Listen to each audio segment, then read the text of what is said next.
All right. Well, good morning, everyone. It's good to have you all here. Before we start, I have to show a small video to everyone, and once we're done with that, we can proceed with the presentation. So, bear with me. Start the next one.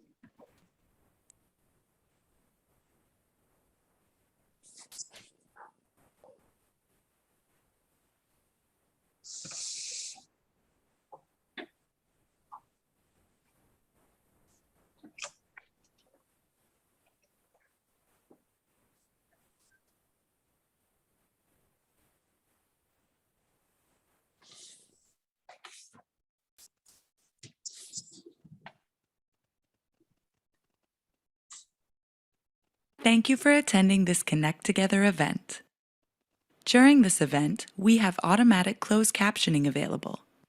Please go to the bottom of the Zoom meeting, click Live Transcript, and then Show Subtitles to turn them on. Before we begin, we'd like to take a quick moment to let you know how you can join an opinion research panel made specifically for British Columbians living with disabilities. For 25 years, the Disability Foundation has been fostering meaningful experiences for Canadians with disabilities through outdoor recreation, social connectedness, innovative adaptive devices, and more. Today we are asking, how has the pandemic affected you? Help strengthen decision makers' understanding of your needs and experiences by joining an online opinion research panel consisting solely of people with disabilities and their caregivers. Make a difference in your community today. The Disability Foundation. Reimagine what is possible. Did you know? Young adults with disabilities have a harder time getting hired. Break down barriers by sharing your story. Take our survey.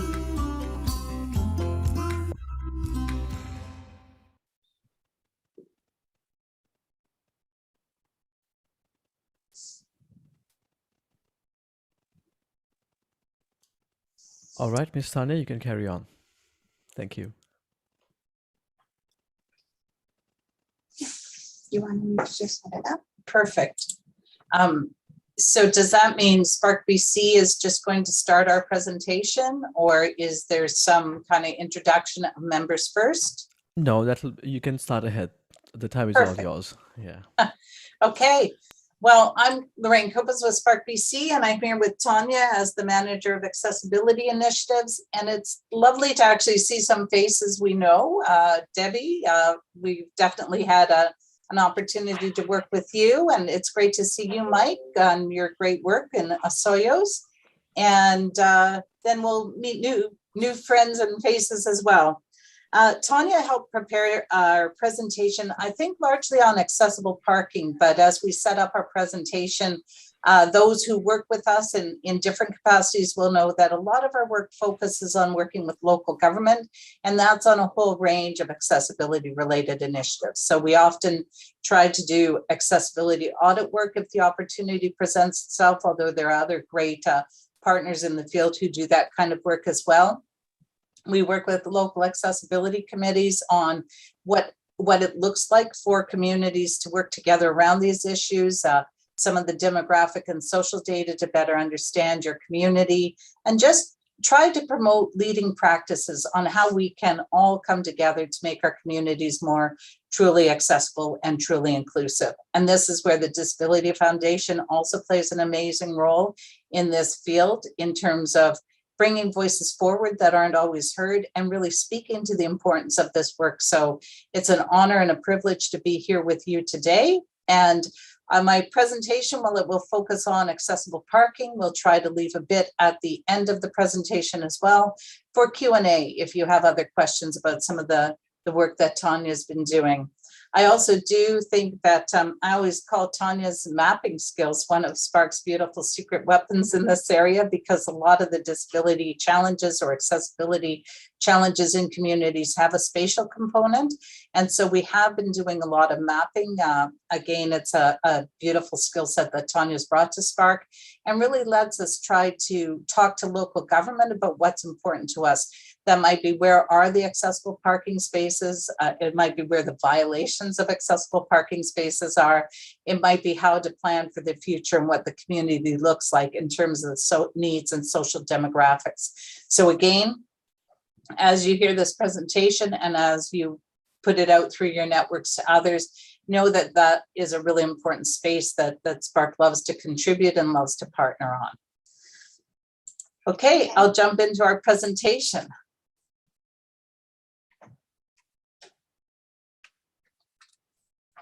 So Tanya helped to pull this together, and really this is about some of the work that we've been doing over the last few years is trying to promote the idea of not only does accessible parking make communities complete, but accessible parking is part of a complete community. The complete community idea is an idea that is within traditional urban social planning. What does it mean to be a complete community? Ensure that people of all ages, abilities, and backgrounds are part of that community. And we see accessible parking as integral to that. And many of the early innovators that would have worked with SPARC in the early days to create the program, to create this important work, know what it really means if you don't have access to the parking that you need and how much exclusion that can create. And I know that the Disability Foundation is doing great work this month on Accessible Parking Awareness Month, just to try to speak to that simple fact and how important that is for everything else we do when we think about communities. So Tanya spoke to accessible parking and its challenges. It's really two things, and those who have done with us, worked with us on one of our mapping projects that we call Accessible Parking and Accessible Communities will know it's about finding the right spaces in the right places and that they're well designed, and that there's been consideration to all aspects of that design, from a safe path of travel to adequate space for people who drive vans and who need that access aisle and accurate space in order to be able to go about your activities. And it's also then about misuse of spaces, and that can be from the driving public, or it can be from other permit holders who aren't thinking through some of the rules of use of the program. And so Tanya's been talking a lot and coached by others about just what parking permit etiquette might look like. But for us, it's also what local governments can do about planning those spaces, thinking about who's in your community and how that all comes together. The rules of use of the program and the program itself is really defined through the Motor Vehicle Act. And so this is all about how you create the spaces and who's eligible for those spaces, and including what would be an offense within the spaces. And I think those who have been working on this for a number of years would know that there are gaps within legislation that does make the enforcement piece particularly challenging. In our minds, it's local government that has a lot of the responsibility and opportunity to really try to get it right. And so this is how the Motor Vehicle Act would define some of the authorities and kind of responsibilities within the Act. And so it also speaks within the Act, though, to what we know would be an offense around the use of those parking spaces or around the parking permit program. And we created an accessibility and enforcement line. It's been in place for about 4 or 5 years now, at least. And we do try to raise awareness and address the kinds of issues and partner with others to try to minimize either instances where we know there may be abuse around a permit, but more importantly, work with communities to try to get the whole equation right. You'll see that there's an amazing voice on this issue, David Willows, who has understood how important signage is. And he's made that one of his primary areas of focus, because so many people in the capital region could get away without dealing with the enforcement issues, because under the Act, you also need signage, and the signage just wasn't there, so the enforcement wasn't necessarily enforceable. And David actually went and sourced people who will help create the signs so that you can have the proper signage, so you can do the proper enforcement. And we've partnered with him on different things around trying to just build that education and awareness.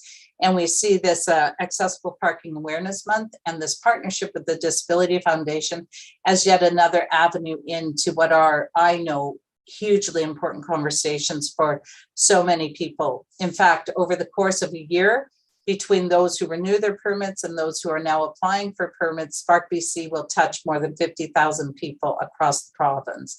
And so it gives us important insight into different communities, into different needs, and into different ways that we can partner with others. So Tonya just set out, what does it mean to be eligible for a SPARC BC parking permit?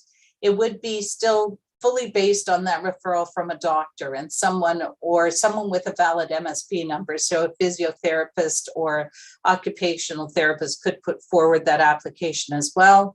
We have a system that can actually validate the MSP numbers as we enter it. And so that's a really good protection around the permit, that we are only issuing if there's a valid MSP number and that we can confirm the physician's referral. However, we defer to their full and complete judgment about the need for the permit.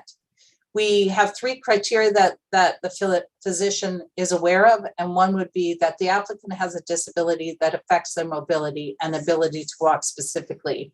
So the parking permit program is all about mobility disabilities, although safety can also be a factor. So people who have vision loss or other factors that it would be unsafe to cross the parking lot would also be eligible. Applicants who cannot walk 100 meters without risk to their health becomes another important criteria. And then for sure, applicants who require the use of a mobility aid. And this ties into the need for the wider spaces in terms of entering and exiting your vehicles. We just recently updated our system because I had an interest in tracking how many had all 3 risk factors versus only kind of 1 risk factor, so that we can, again, strengthen our advocacy or speaking to local governments about the depth of need.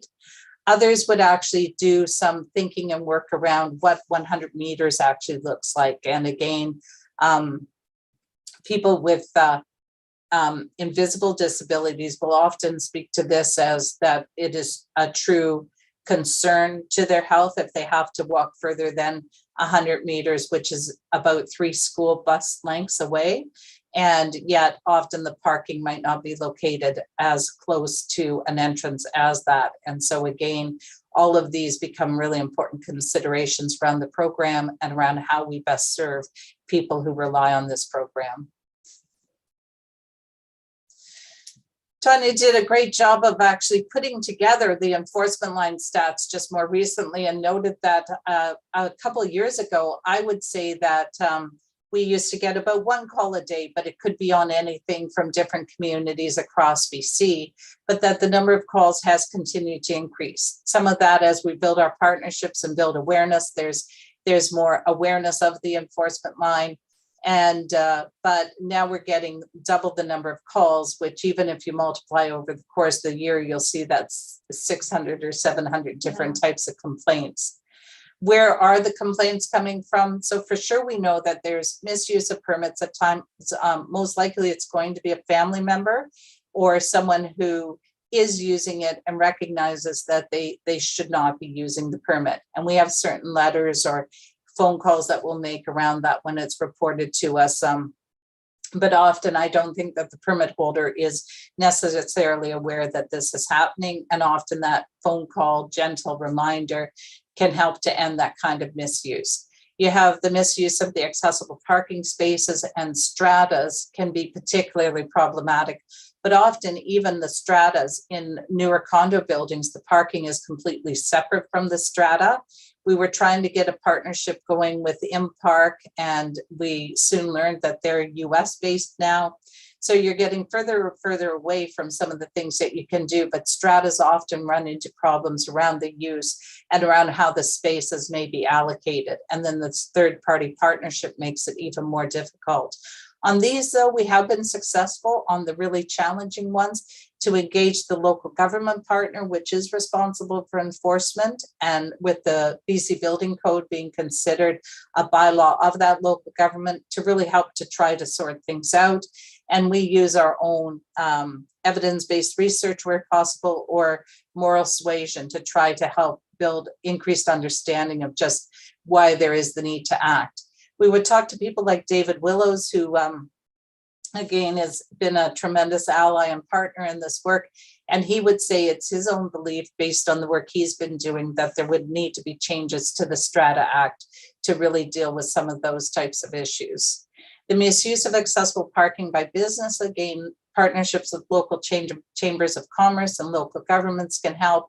And again, these types of misuses are everything from, I'm sure we've all seen it with the pandemic, where suddenly the outdoor seating space is on the accessible parking space. So it's businesses not fully understanding their consumer base, the needs in the community, and short-sighted a bit in the way they've located the way they've dealt with business challenges.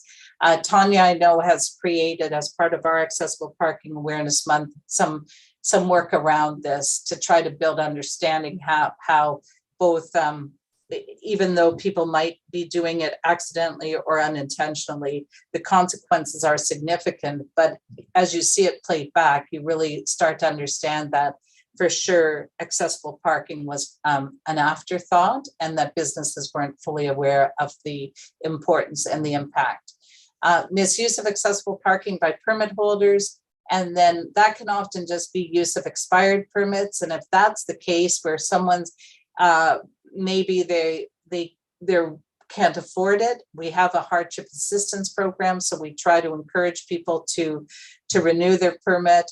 But for sure, we also have an active partnership with a lot of local governments and deep awareness that tickets could be issued around expired permits. And we do our own campaign called the Oops campaign, which just reminds people they haven't renewed the permit and that it's part of the rules of use of the program to have a valid permit.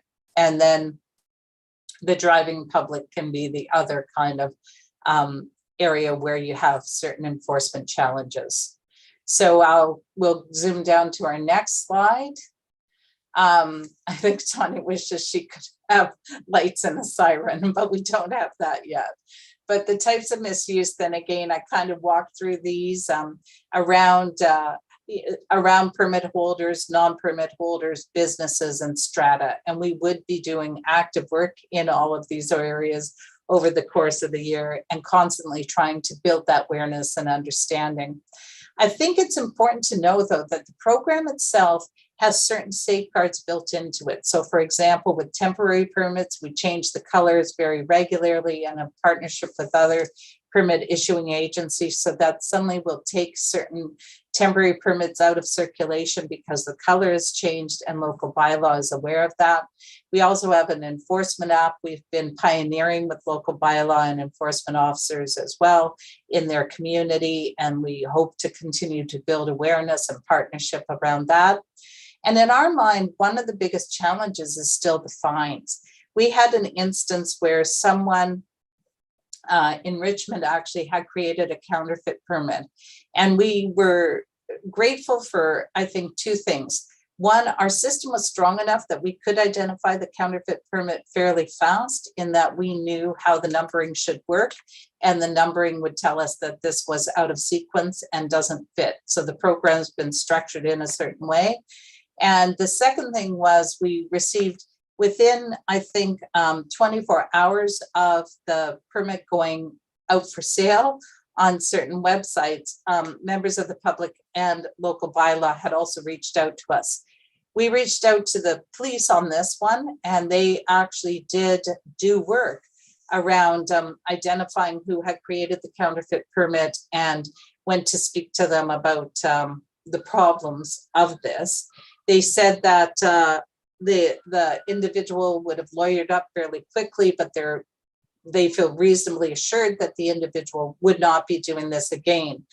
We then put our attention out to work with local bylaw to actually issue tickets for anyone who had used the counterfeit permit. And we were scheduled to go to court on one of the violations of one of the individuals who was using the fraudulent permit.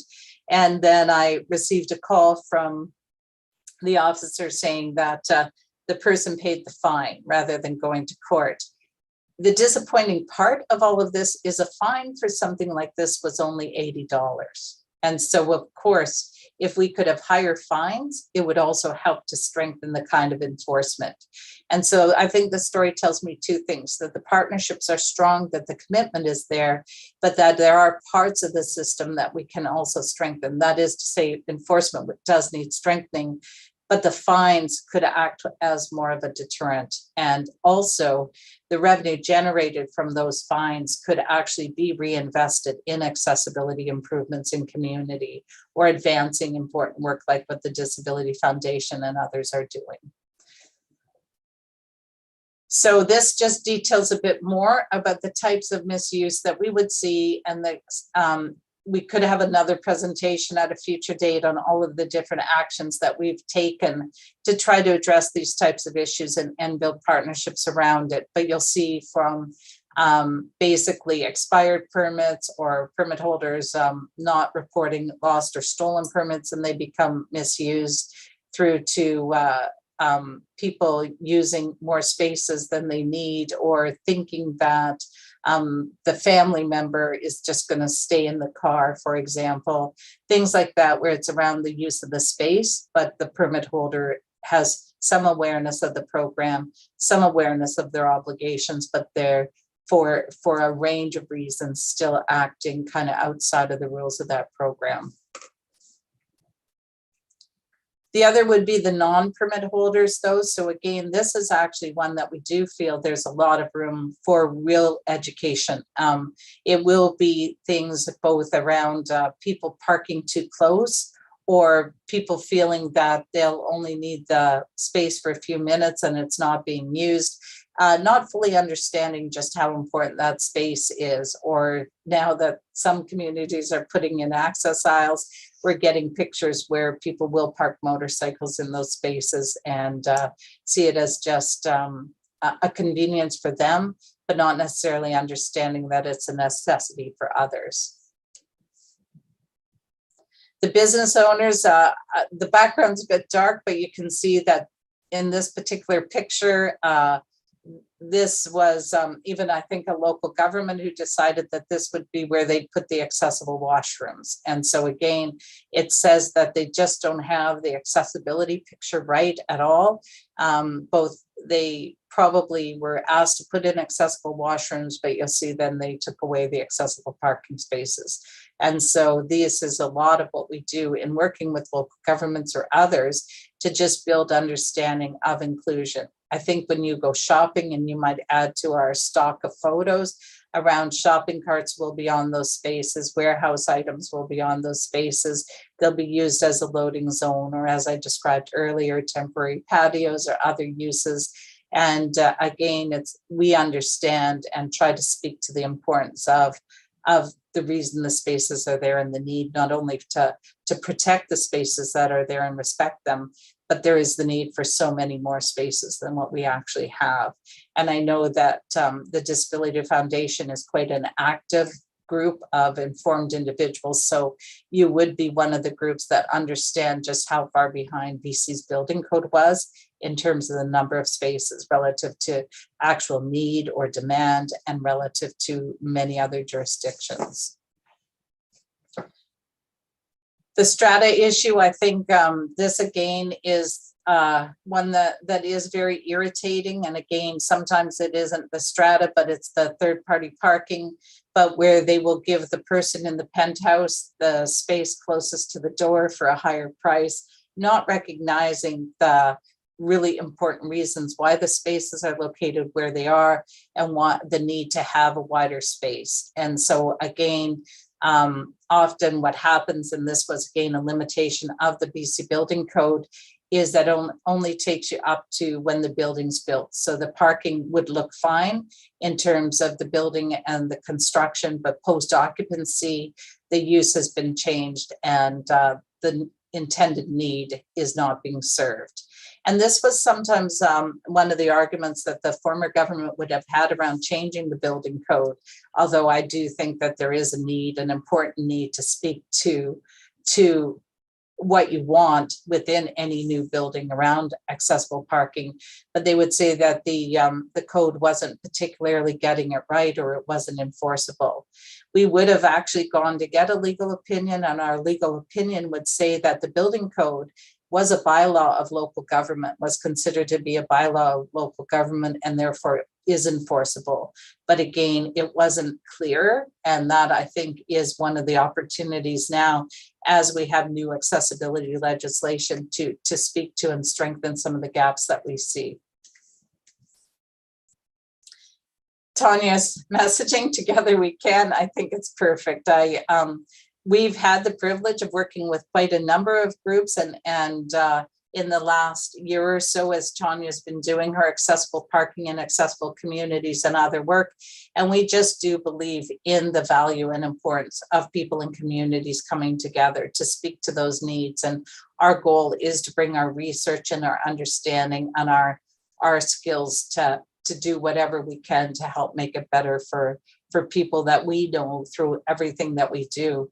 We know the difference that it can make.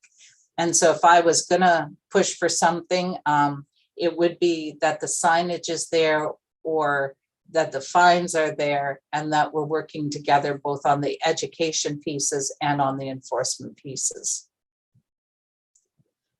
This is our enforcement app that we've been pioneering. Actually, Maple Ridge was wonderful to step forward, and Richmond has not fully partnered with us on this, but they have their own app, and it was through some of our earlier conversations of showing what's possible.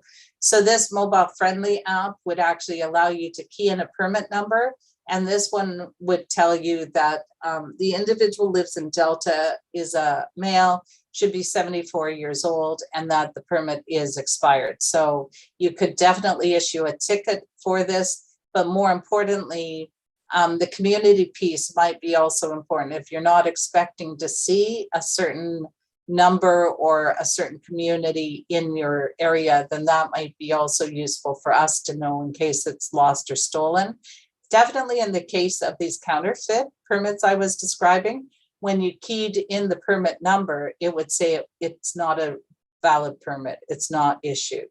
And so that was, again, a really valuable way for us to test the integrity of some of our data and our ability to fairly reliably track and enforce. And so we have an active helpline, and if you called it, you'd probably reach Tanya, because we're still a relatively small organization. But we do have good provincial reach and have been continuing to try to find ways to strengthen those local partnerships. One of the opportunities we've identified in the past, for example, is to do presentations for local bylaw enforcement and to really speak to the different pieces. Local bylaws eyes often light up when there is the opportunity to think about the enforcement app and what that would mean. And then Maple Ridge, after the presentation, phoned and said they would love to partner around this. And so again, often it is also that local innovator or local leader within government, local government, that can help to make a difference. And I think Tanya's words of "Together We Can" are really good. So that is kind of where I think we're at in terms of accessible parking, and our belief that it is accessible parking makes communities complete. And it's really also these types of partnerships and opportunities, such as the one you're offering us, that I think will allow us to continue to work together to ensure that our communities grow in the way that we want them to grow, and that they are fair, respectful, and inclusive. I'm open to questions, anything you have.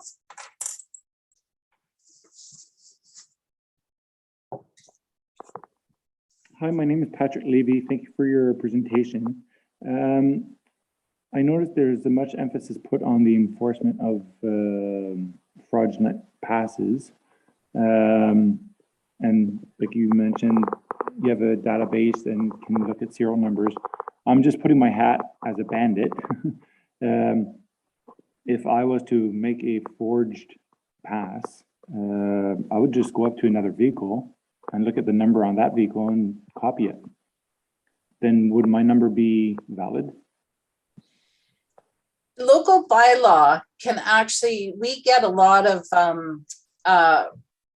attempts at being abandoned mailed to us. So local bylaw is fairly good at picking out fraudulent permits. They aren't quite the same match.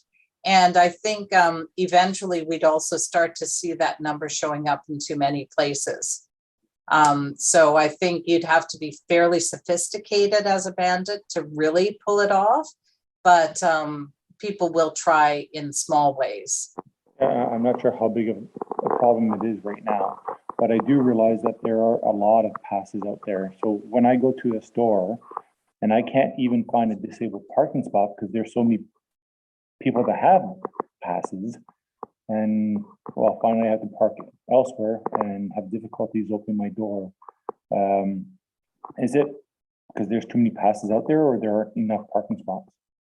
I think that the real issue is that there aren't enough parking spaces. So if you were to look at Ontario, they would say that you already need 4 spaces for every 100, or in the US. And this was long ago when they started working on their disability legislation, whereas BC was stuck in 1 space for every 50 spaces, or 1 space even for every 100. So they had a weird formula. So we only have a very limited number of spaces. Whereas Ontario, it suddenly also became 1 space for every 25 spaces. The ratio makes more sense. The number of spaces makes more sense. And then as the population ages, the demand for parking is going to continue to increase as well, because mobility limitations are often related also to an aging population. And so I think we're way behind on the number of spaces that we need, which is partially when we go out and try to talk to local government, or even these conversations with you and others, we could bring data on just how many people in that community have disabilities and health and activity limitations that may require a permit. And you'll see relative to the number of permits issued, it's actually quite small there. And so I think that's where we put a lot of our energy, is trying to focus on design and getting it right. And then in the US, they were advanced enough years ago then to figure that not only out of those spaces, at least 1 of those 4 should be van accessible. And so suddenly you have 4 spaces, 1 van accessible, 3 regular out of every 100 parking spaces. Whereas in BC, it's been stuck at 1 and not near enough van accessible. Okay, thank you very much. I have 2 more questions, sorry. With regards to the passes, or with regards to your database, your information that you draw from, how many people are disabled within the community, is it based on number of applicants or from Census Canada? Or I'm just curious, because if people don't self-identify themselves or are not aware of the process to get a pass, then I guess the numbers are not accurate. Yeah, actually ours would be the Canadian Disability Survey. So one of SPARC's other areas of, we're known for our evidence-based research, and we actually lead this thing called the Community Data Program, where you can get a lot of custom data down to the community level to help communities adequately plan. So it would be actually from the census, the Canadian Disability Survey, and it would be tied into different health and activity limitations and different custom census cuts. And again, partially what we try to do as we work with local governments is make them aware of this information and then work with them on their planning side. And so this is to, I'm technically trained as an urban planner, and so would have some of that kind of knowledge guiding some of my work and thinking. And Tanya's mapping is extremely valuable to me and to the work that we do here at SPARC, in the sense that it might also be that there's not enough spaces in certain places. And so again, you get communities focused really on looking at their community, planning for that community, and understanding the needs. And that's where our health and activity limitations data, this Canadian Disability Survey data, helps to keep that conversation into that space as well. And also, besides complaining to a site manager for worst place to put a disabled parking spot, who else can we complain to if we find that the only parking spots amongst 200 are in the worst place and they're not accessible? Patrick, you're nailing it. And this is actually, we set up the accessibility enforcement line to first understand how often this is happening. And we can see from the calls, yeah, across the province in so many places, people are getting some of it right, but a lot of it wrong. And so this kind of accessible parking and accessible communities mapping project that we started is a way to try to learn more about that community and to partner with others. And so maybe there is a project we could do out of this with the Disability Foundation as well, because again, you will know where there are real limitations in terms of the parking or where the planning is so out of alignment with the needs. And that's, I think, often the mapping can help show that. So COVID hit, but we were gearing up to do partner with some of the other disability serving organizations we work with. That would be People in Motion in Kamloops, for example. We were going to help them do the mapping project. I don't know, Mike, if Osoyoos needs a mapping project, but again, Mike was an early innovator in some of my early days here at SPARC around some really good planning for Osoyoos. And so maybe there are other opportunities out of this with ConnecTogether to really test the app and test Tanya's skills. And I think that is the voice for local government then, that we as a sector come in with a clear understanding that there are always constraints around the planning, but here's what we know around the needs and here's what we know around the challenges. And privileging the voice of your experiences should always be part of how the work's done. Greatly appreciate it. Thank you very much. I think Debbie. Yeah. Sorry, just a couple. I sent this before. Oh yeah. Is that not a good idea when somebody's getting a new plaque card or renewing it to send that out? Because it really explains a lot about the parking, those walkway things. Is that possible to send out with these new plaque cards and renewing ones? We do different information campaigns, and I do recognize that one. I was secretly jealous of some of their stats. And so maybe where we do it is different campaigns, but you are right that we could actually send it out to the permit holders. Yeah. But my belief is still that if we reach local governments, like permit holders get it wrong a little bit, right, but communities can get it wrong more. And so that is more how you get it's the driver that's parking on those parks. The older people, they don't line it up right and they're half on there. And you think they're permit holder drivers? Yes. Oh, okay. Or even a person that's driving, that disabled person, they're just not getting, they just don't understand. Unless they have a wheelchair, you get it. Period. So what I would say is, and Debbie we had the privilege, Debbie helped us with our design charrette with the City of Vancouver. But Tanya did the accessible or not video. Were you part of that also, Debbie? Yes. Yeah. I think a video on driving for like how important it is to line it up might be part of what we could do, and encourage seniors in that way. Get them to watch it. Our seniors will do a lot for us in that way.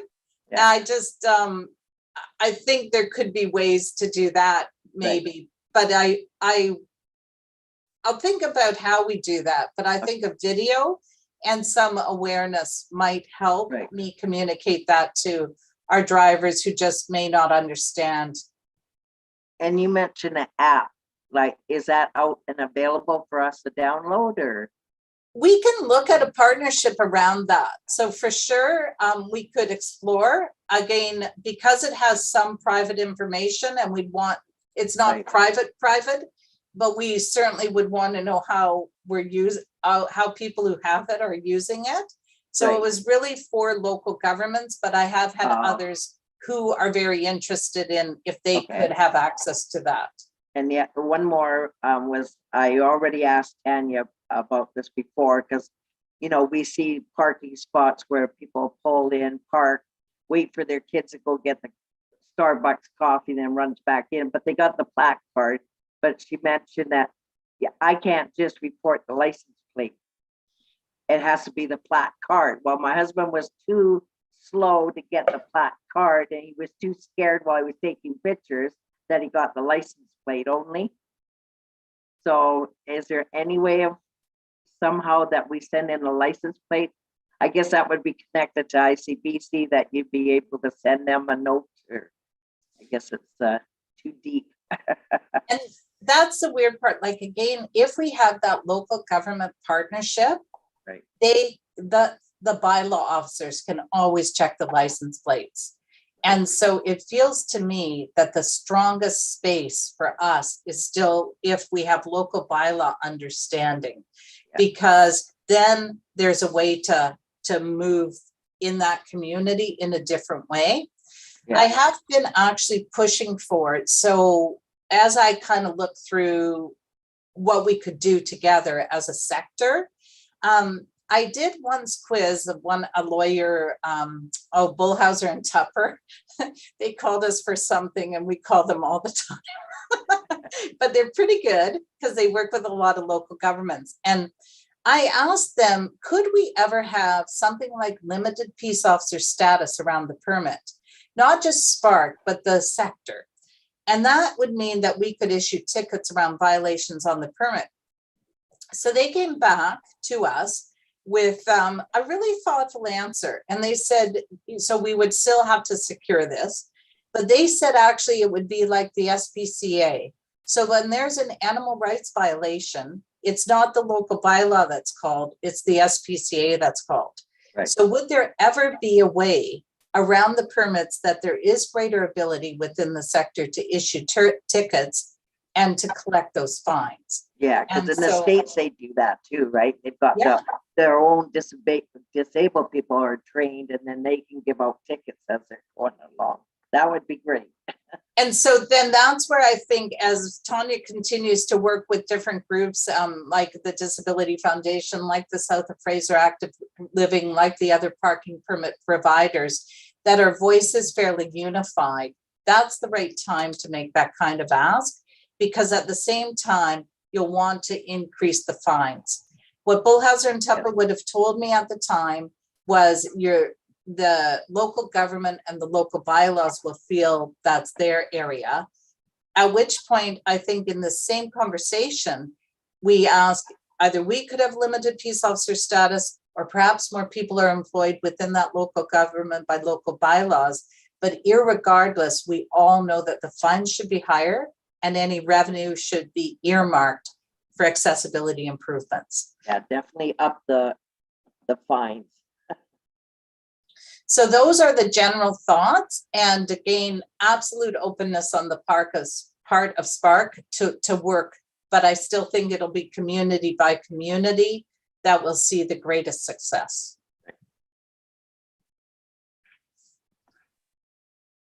Nali, we can take your question. Is it me? Yes. Oh, sorry. My name's Nellie Wong. I have a daughter with CP, and she is in a wheelchair. We have a van that is accessible as a side lift and not a rear. And I'm on the Access Advisory Committee for the City of Burnaby.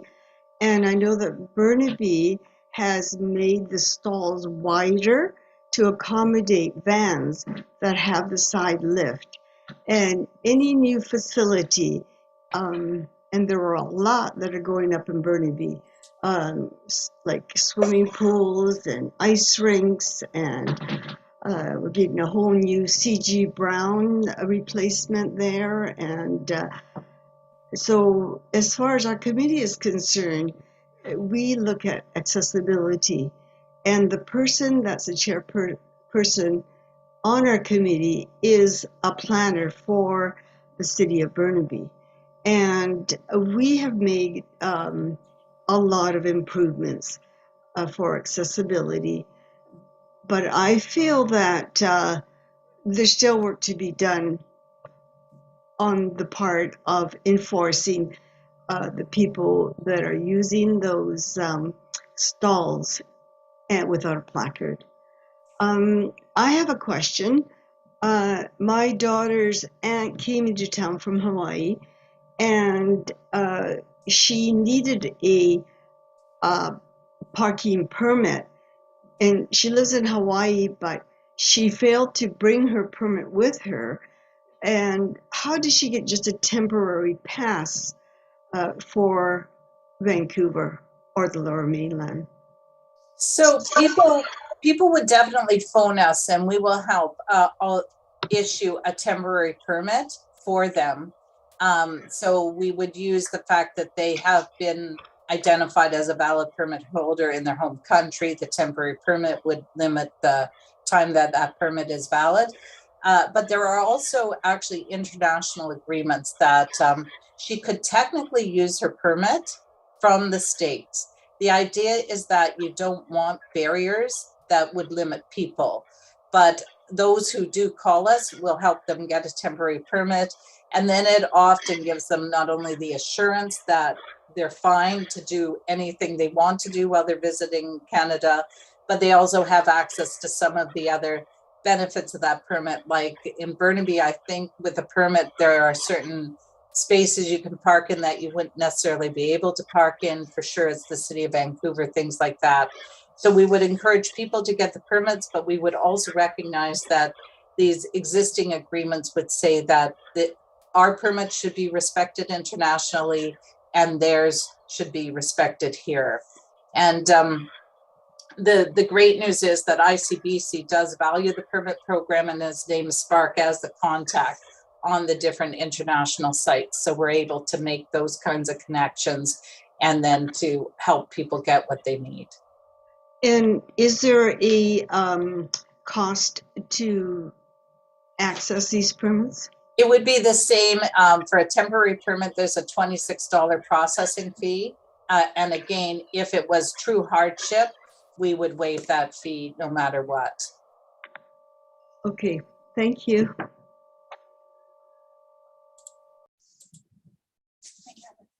Mike. Good to see you, Lorraine, and great presentation. Yes, Misuse needs help.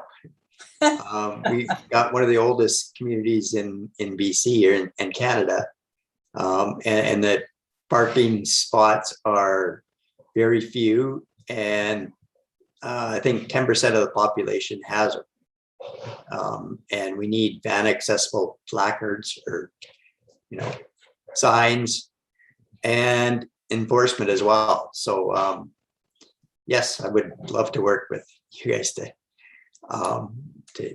facilitate some of that. I did see a grant application for the 500 for this month. Yeah. So do communities buy their own placards or signs, or can SPARC help provide those? Oh, so we have actually set up with certain communities that they would be a point of service partner. Okay. And so that might be a good thing, where then we keep the information in our database so that it's all remains coordinated, and they issue the permits within their own local government office, keep half of the processing fee within the community, and we get the other half and do all the continuous renewals and updates and things like that. Right. In that point of service partnership agreement, we also emphasize the importance of the enforcement relationship, although that can vary by community. But for sure, if Osoyoos was interested, or if you were able to build that out, acceptance or awareness of this point of service partnership, it'd be great. We'd explore it for sure. Okay. Maybe you could do a presentation to the town. We got an accessibility committee. So would it be possible for you to, maybe do a presentation? We'd be happy to do that. Okay. Awesome. Okay. Yeah. Like I say, I mean, it's, I've been in the chair over, 37 years, and I think the parking is one of the biggest issues that, everybody faces is, the lack of spaces and the huge increase of usage. So. Perfect. Count us in. Thanks, Mike. Okay. Thank you.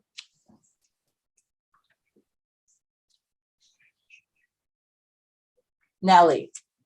I'm sorry, I came in so late. I had problems with the computer, and so could you just give me an update about the app and also about Debbie's video? Oh, the Debbie's video should be on our website, accessible or not. But there's another video where we actually did a parking design charrette with the city of Vancouver around testing different accessible spaces. And Tanya is currently working with the city to create what we call a Sprout publication that we're going to send out to all local governments, again through UBCM, just on some of the results. But we definitely have video footage on that. And we'll have really good technical details around that.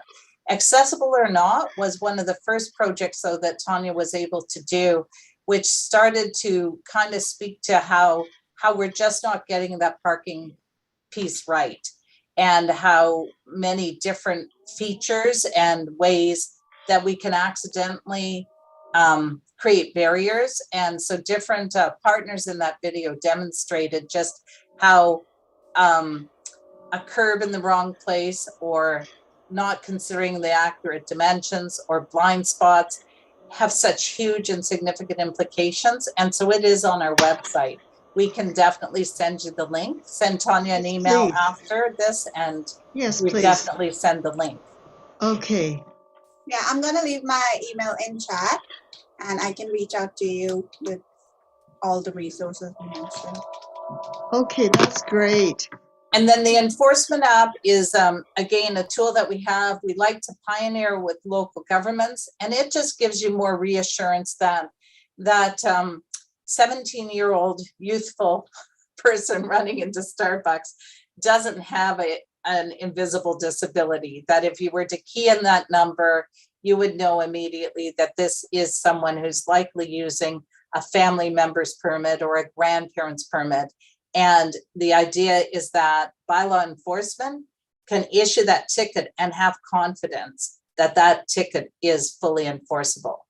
And likewise, we get calls about this regularly, and then Tanya will gently either send a note saying it's come to our attention that someone else may be using the permit and that this is outside the rules of the use of the program, or she'll place a call.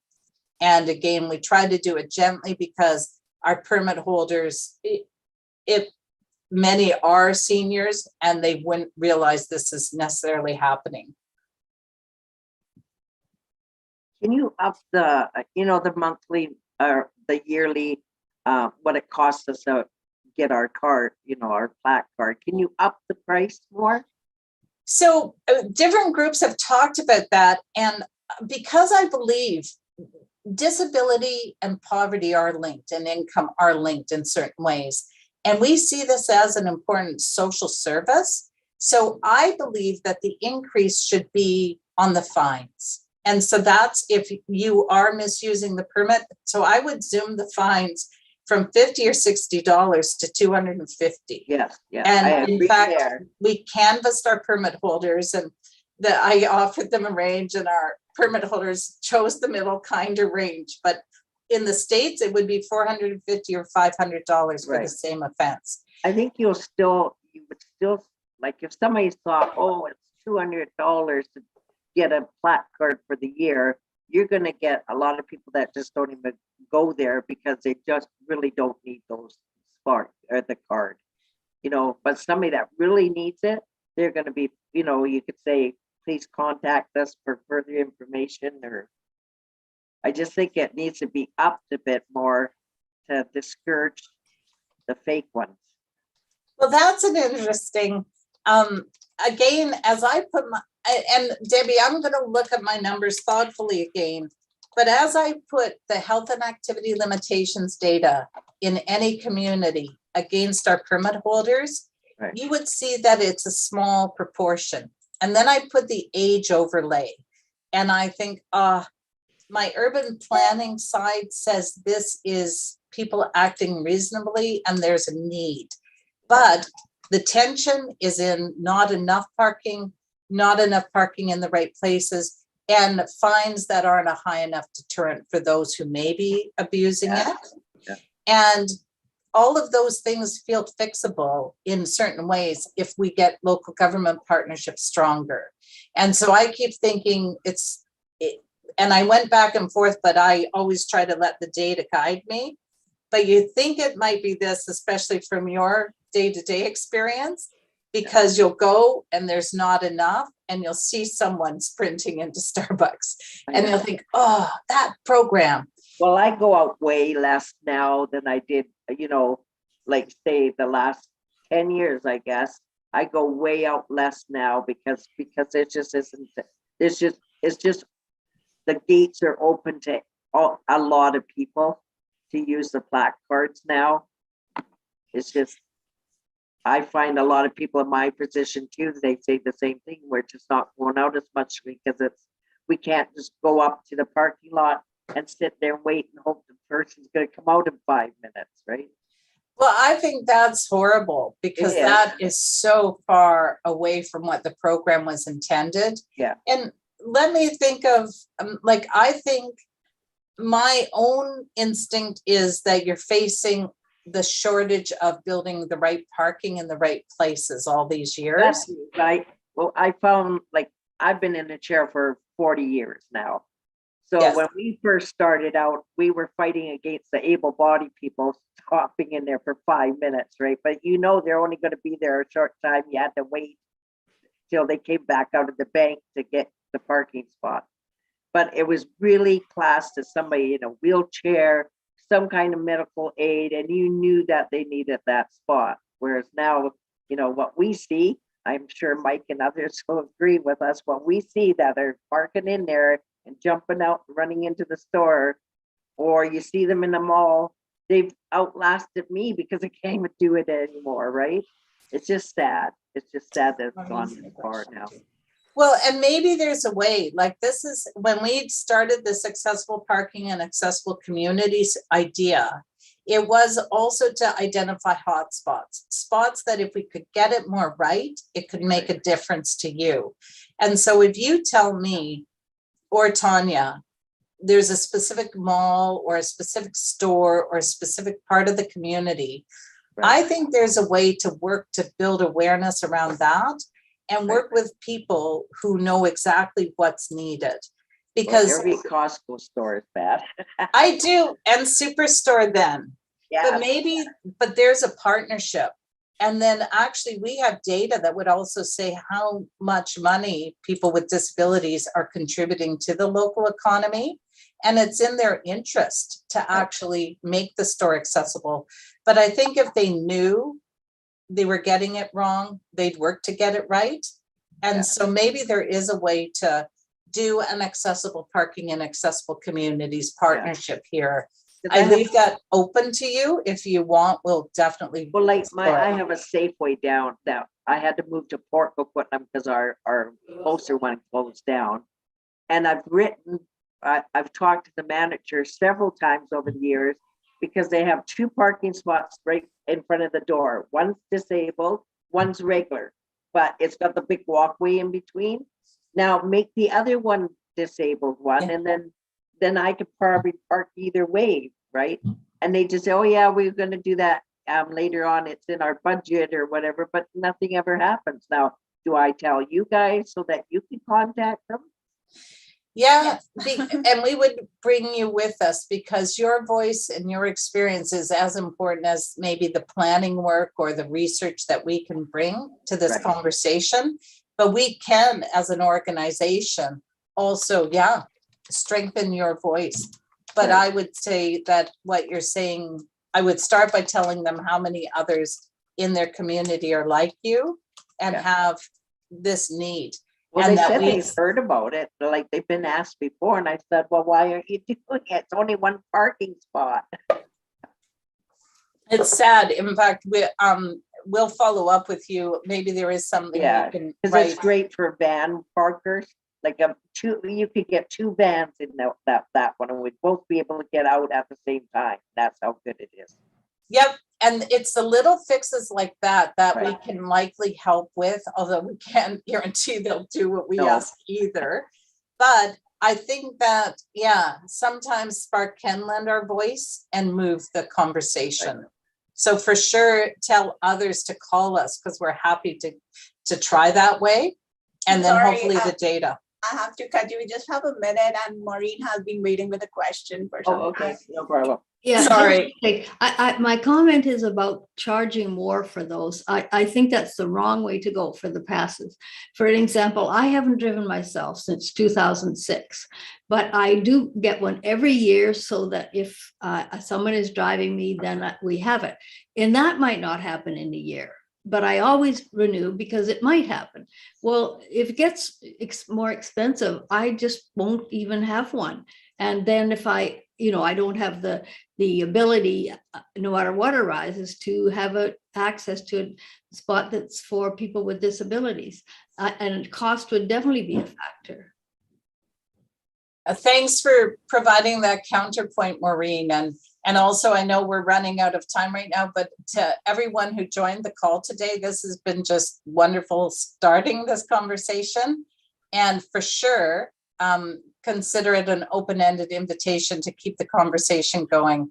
And again, I think even amongst our small group here and the different perspectives, you see how hard it is. But if we can just pull together, then I'm positive we can make it better. Well, call me anytime. And I think you're doing a Certainly. marvelous job. I think you're doing a great job. So keep it up. And thank you very much. We'll end it here. Thank you, Maureen. I feel that the local government partnership, I think it's a shared responsibility, and I think it's a great idea to do that. Thank you. Thank For the presentation. Oh, thank you. Anytime. I tried to get more people coming. I posted it on my website, but I was surprised. We're happy to keep going. November's a good month. We started the conversation, and I feel Right. we've only started it. So thank you for joining. It would be great if we could have another follow-up. 100%. We'll work Okay. with Taylor or others to get that arranged. Thank you. And I put my email in there for Yeah, you. I got it, Ellie. I'll reach out Thank to you you. with the resources. Thank you very much. Looking Okay. forward to more conversations and working together. Thank Bye. you. Bye. Bye. Great. Thank you, everyone. Have a great day. Bye.